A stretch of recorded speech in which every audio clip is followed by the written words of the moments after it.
Bismillahirrahmanirrahim. Assalamualaikum warahmatullahi wabarakatuh. Selamat siang, salam sejahtera kita sekalian. Shalom, Om Swastiastu, Namo Buddhaya, salam kebajikan. Rekan-rekan wartawan yang saya cintai dan saya banggakan, pada hari ini Selasa tanggal 25 Agustus 2020 kembali lagi kita berjumpa dalam rangka update situasi Kamtibmas. Ada beberapa hal yang perlu kami sampaikan pada kesempatan siang hari ini. Yang pertama terkait dengan perkembangan penyidikan tipikor kasus pencabutan red notice Joko S. Chandra. Bahwasannya pagi ini pada pukul 09.30 WIB, saudara tersangka TS telah menepati janji hadir di Barreskrim Polri bersama pengacaranya, dan sekarang yang bersangkutan sedang diperiksa oleh penyidik sebagai tersangka. Kemudian selanjutnya demikian pula dengan dua tersangka lain atas nama NB dan PU.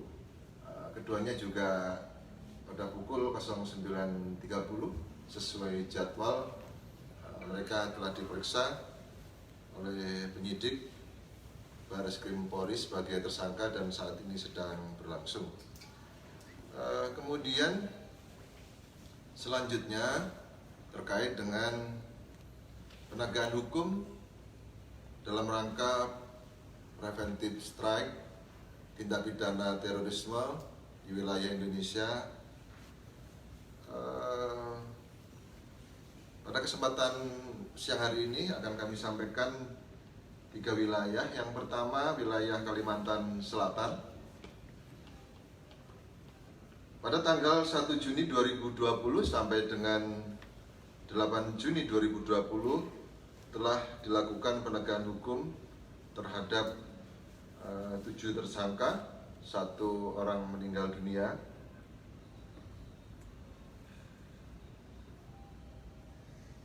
Yang pertama, tersangka atas nama MZM alias Zain alias Armageddon 12 alias Lone Wolf alias hamba Allah.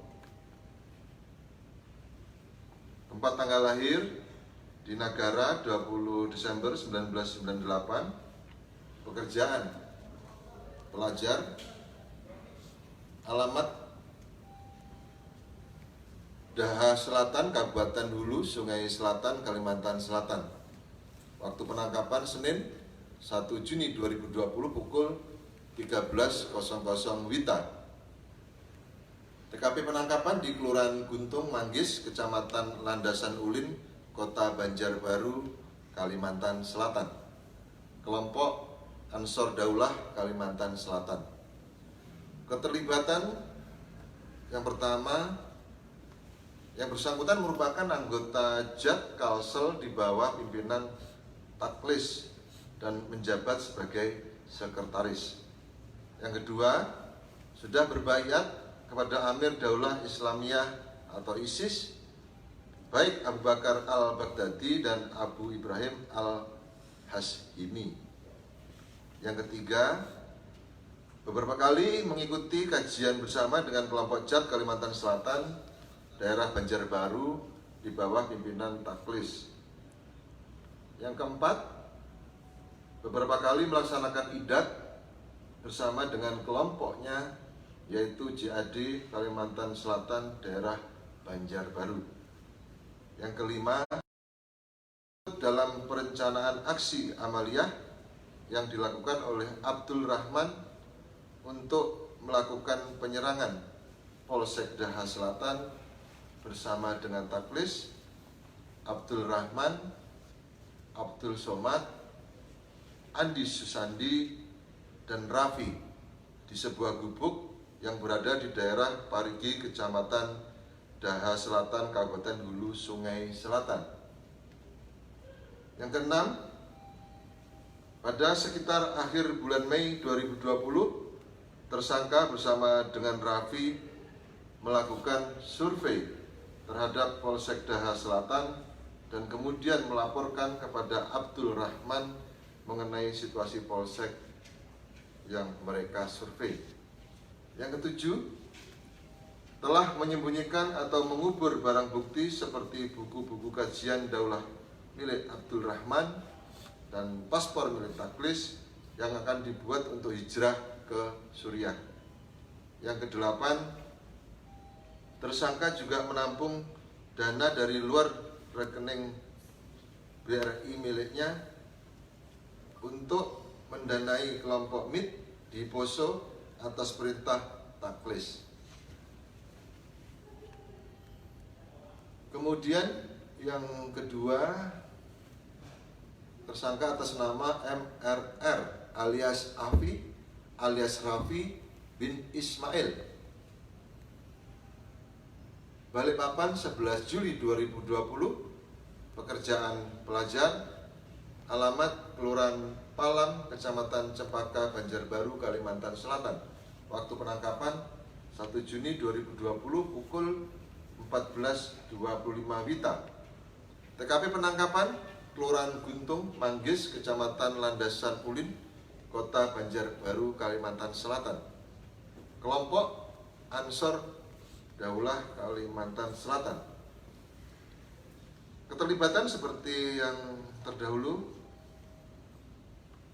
Kemudian yang ketiga, tersangka atas nama AS alias Abu Halwa alias Abu Khalid bin Darisman, Tasikmalaya 5 Mei 1987, pekerjaan wira swasta,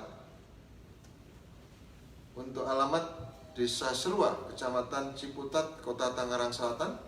Waktu penangkapan Jumat tanggal 5 Juni 2020 sekitar pukul 07.00 WIB. TKP penangkapan Desa Baru Gelang, Kecamatan Kusan Hilir, Kecamatan Tanah Bumbu, Kota Pagatan, Kalimantan Selatan. Kelompok Ansor Daulah, Kalimantan Selatan. Keterlibatan yang pertama tahun 2014, tersangka telah berbaiat kepada Amirul Mukminin Syekh Abu Bakar Al-Baghdadi. Yang kedua, tahun 2019 tersangka bersama Taklis telah membentuk tim kecil para pendukung Daulah Islamiyah atau ISIS untuk melakukan tindak pidana terorisme. Yang ketiga, pada Desember 2019 tersangka menjadi motivator dengan cara memberikan kajian pemahaman akidah dan manhaj Daulah Islamiyah atau ISIS untuk membakar giroh atau semangat dalam melakukan aksi amaliyah jihad. Yang keempat, tersangka mengetahui mengenai keinginan Abdul Rahman yang ingin melakukan aksi amaliyah jihad berupa penyerangan terhadap anggota polisi. Kemudian yang keempat, tersangka atas nama MN alias Nurdin alias Udin bin Budiansyah, Banjarmasin 7 Agustus 1998, pekerjaan swasta. Alamat Kelurahan Sungai Jingah, Kecamatan Banjarmasin Utara, Kota Banjarmasin, Kalimantan Selatan. Waktu penangkapan Jumat tanggal 5 Juni 2020, TKP penangkapan Kelurahan Sungai Jingah, Kecamatan Banjarmasin Utara, Kota Banjarmasin, Kalimantan Selatan. Kelompok Ansor Daulah, Kalimantan Selatan. Keterlibatan pada bulan Agustus 2019 mendukung dan merencanakan aksi amaliyah yang akan dilakukan oleh Abdurrahman berupa melakukan penyerangan terhadap anggota Polsek Daha Selatan dengan membunuh anggota Polsek Daha Selatan menggunakan pedang samurai miliknya dan membakar mobil dinas Polsek Daha Selatan pada tanggal 1 Juni 2020. Kemudian yang kelima, tersangka atas nama TA alias Taklis alias Abu Kotop alias Jack Ripper alias Macan Kumbang alias John Witt bin Ikhra Diono, Tual 20 April 1996 atau 24 tahun.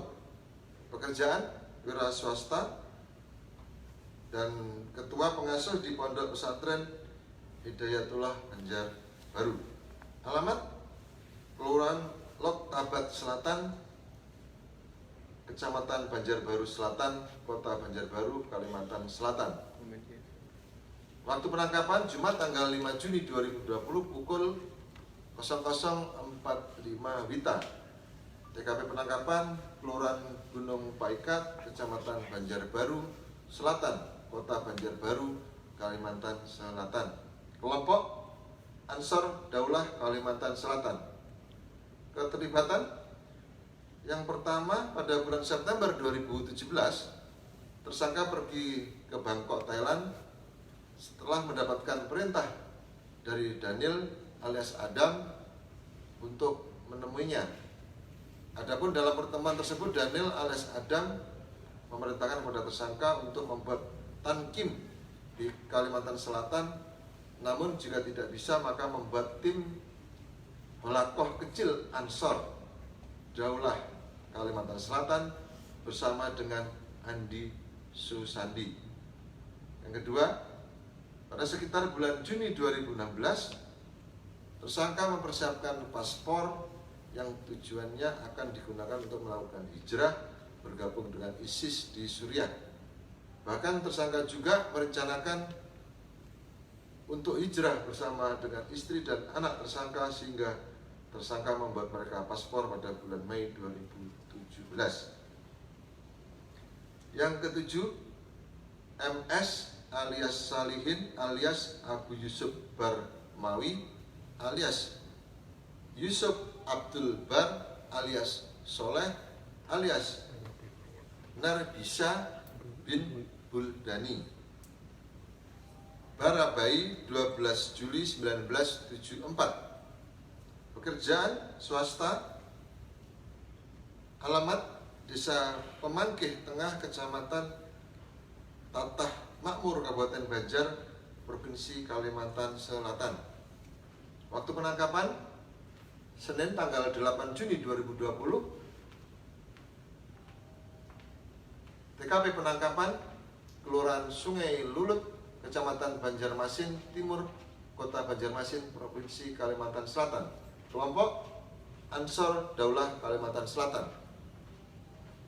Keterlibatan, tersangka ikut mendanai dalam persiapan perencanaan untuk melakukan tindak pidana terorisme dengan melakukan penyerangan terhadap anggota kepolisian dan TNI yang ada di Bima, Nusa Tenggara Barat. Kemudian yang selanjutnya wilayah Bali. Pada tanggal 2 Juni 2020 telah dilakukan penegakan hukum terhadap dua tersangka tindak pidana terorisme kelompok Jamaah Islamiyah di Banten sebagai berikut. 1. Atas nama tersangka MRAH alias Rifki alias Indra alias Rendra bin Hafidin, Bandung 2 Maret 1996 atau 24 tahun. Pelajar,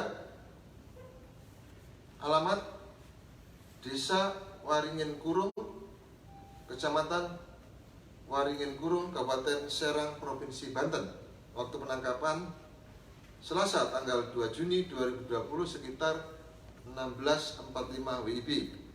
TKP penangkapan Desa Kecamatan Waringin Kurung, Kabupaten Serang, Provinsi Banten. Kelompok Jamaah Islamiyah. Keterlibatan yang pertama, pada sekitar bulan Februari 2020 tersangka Imaruddin Hasanuddin, Ali, Jamal, dan Hilmi melakukan survei di daerah Bojonegoro untuk mencari tahu di mana banyak bermukim orang-orang Cina yang akan dijadikan target amalia.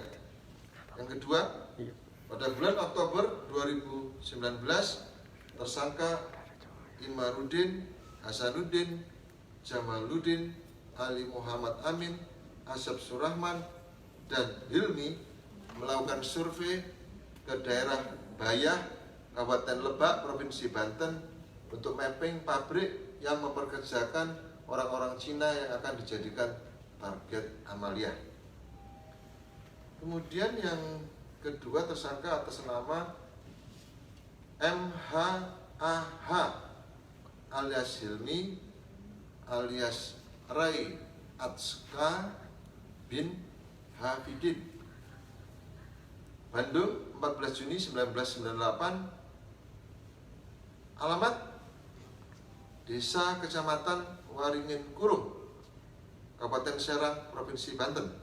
Waktu penangkapan Selasa tanggal 2 Juni 2020 pukul 16.30 WIB. TKP penangkapan Desa Kecamatan Waringin Kurung, Kabupaten Serang, Provinsi Banten. Kelompok Jamaah Islamiyah. Keterlibatan yang pertama, ikut dalam perencanaan perampasan senjata milik aparat kepolisian. Yang kedua, ikut melakukan survei target penyerangan terhadap etnis Cina di Bayah, Banten. Yang ketiga, ikut melakukan perencanaan penyerangan terhadap etnis Cina di wilayah Banten. Kemudian yang terakhir, wilayah Bima. Pada tanggal 8 Juni 2020 telah dilakukan penegakan hukum terhadap 3 tersangka tindak pidana terorisme kelompok Jamaah Islamiyah di Banten sebagai berikut. 1. Tersangka atas nama ER alias Egit alias Abu Obak alias Syahrul Ramadan alias Bolang Guroba bin Safruddin. Bilo 1 Januari 2000. Pekerjaan swasta, alamat Kelurahan Penatoi, Kecamatan Empunda, Kota Bima, NTB. Waktu penangkapan Senin tanggal 8 Juni 2020. TKP penangkapan Kelurahan Penatoi, Kecamatan Empunda, Kota Bima, NTB. Kelompok Muhajirin At-Tauhid. Keterlibatan 1. Perencanaan ingin melakukan amalia penyerangan terhadap Mako TNI, Polri bersama kelompok MAT atau Muhajirin Ansor Tauhid yang dipimpin oleh Abu Haura dan Abu Asyad alias Wahid Hartanto. Yang kedua, melakukan survei ke Makobrimob di Kota Bima yang diperintahkan oleh Wahid Hartanto, merupakan Amir Komandan Lapangan kelompok MAT atau Muhajirin Ansor Tauhid. Yang kedua, atas nama WA alias Tanto alias Abu Asadullah alias Adu alias Abu Usama alias Komandan bin Floryadi. Timur Timur, 28 April 1995. Pekerjaan pedagang gorengan, alamat Kelurahan Kelampa, Kecamatan Woha, Kabupaten Bima, Nusa Tenggara Barat. Waktu penangkapan 8 Juni 2020 sekitar pukul 18.11 WITA. TKP penangkapan di Kelurahan Kalampa, Kecamatan Woha, Kabupaten Bima, Nusa Tenggara Barat. Kelompok Muhajirin At-Tauhid. Keterlibatan 1. Tersangka turut serta merancang skema rencana penyerangan yang diberi sandi pos 1, pos 2, pos 3, dan pos 4. Yang kedua, tersangka membakar semangat jihad ikhwan-ikhwan muhajirin Ansar Tauhid di grup WhatsApp dengan mengatakan sorban merah, yang berarti agar berjihad sampai mati. Yang ketiga, atas nama AA alias Abaisai alias Abu Guroba alias Abu Katana alias Abu Fulah alias Abu Fulan bin Haji Amrullah, Mambendaya, 31 Desember 1983. Pekerjaan wira swasta, alamat Desa Mambendaya, Kecamatan Wanasaba, Kabupaten Lombok Timur, Nusa Tenggara Barat. Waktu penangkapan 8 Juni 2020. Kelompok Muhajirin At-Tauhid. Keterlibatan: 1. Tersangka telah membantu gerakan jihad kelompok Muhajirin Ansarut Tauhid pimpinan Amir Abu Su'aib alias Abu Haura yang berpaham Daulah Islamiyah atau ISIS. Yang kedua, tersangka telah menyembunyikan informasi terkait dengan rencana perbuatan teror kelompok Muhajirin Ansarut Tauhid pimpinan Amir Abu Su'aib alias Abu Haura. Para tersangka dikenakan pasal 15 junto pasal 7 dan pasal 13 huruf C Undang-Undang RI nomor 5 tahun 2018 tentang perubahan Undang-Undang nomor 15 tahun 2003 tentang penetapan peraturan pemerintah pengganti Undang-Undang nomor 1 tahun 2002 tentang pemberantasan terorisme dengan ancaman pidana penjara paling lama seumur hidup. Kemudian informasi yang selanjutnya terkait dengan penegakan hukum Karhutla tahun 2020. Dari data yang bisa kami himpun dari Direktorat Tindak Pidana Tertentu Bareskrim Polri, data Gakum Karhutla sampai dengan tanggal 23 Agustus 2020 sebagai berikut. 1. Jumlah laporan polisi sebanyak 104 dengan perincian pelaku perorangan 102 laporan polisi dan korporasi 2 laporan polisi. Yang kedua, jumlah tersangka sebanyak 112 orang dengan perincian tersangka dari laporan polisi perorangan sebanyak 110 orang, sedangkan tersangka dari LP korporasi 2 orang. Yang ketiga, adapun yang masih proses sidik sebanyak 45 perkara dan telah selesai sebanyak 59 perkara dengan perincian P21 sebanyak 2 dan yang sudah tahap 2 sebanyak 57 perkara. Yang keempat, area hutan dan ladang yang terbakar seluas 504,19 hektar are.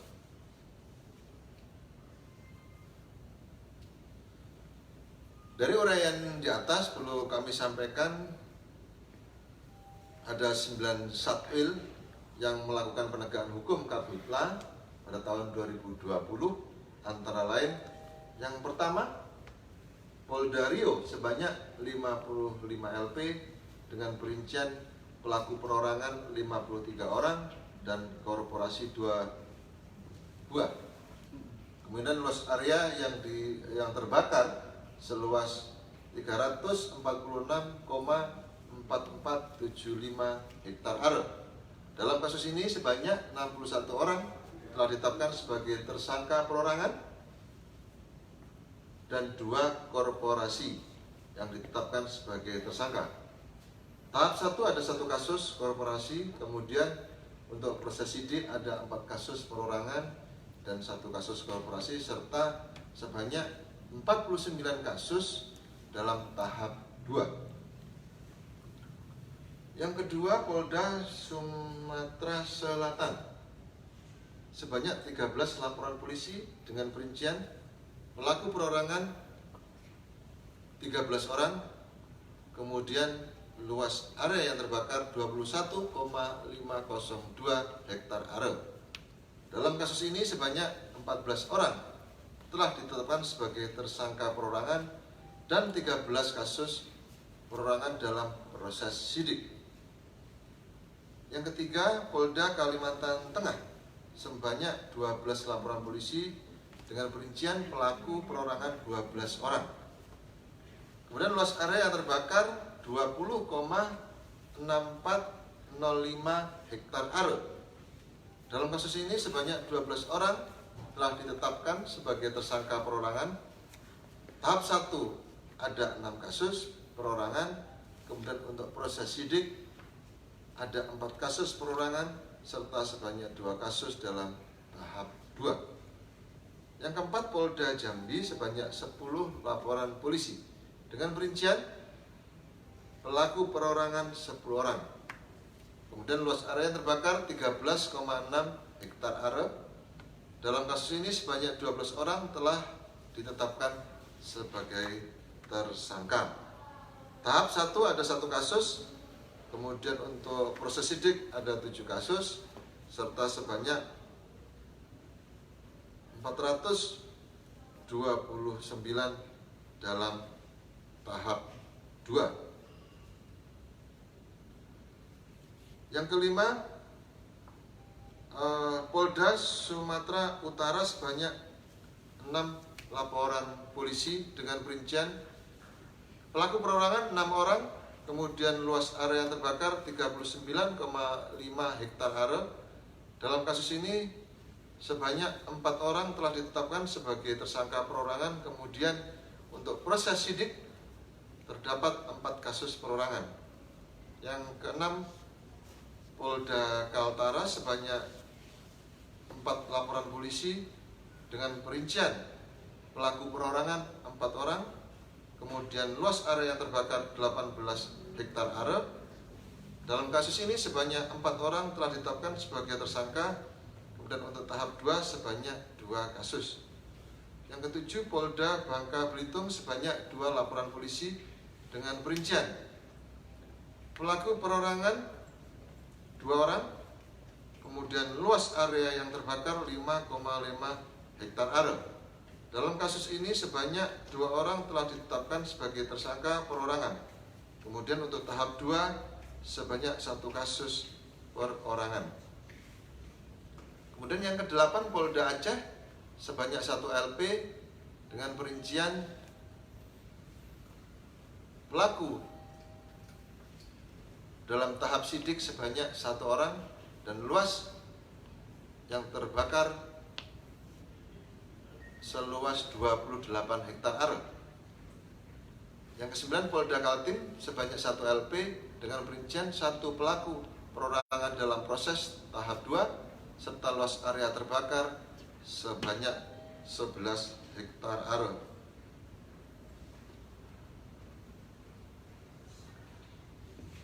Demikian rekan-rekan informasi yang bisa kami sampaikan pada kesempatan siang hari ini.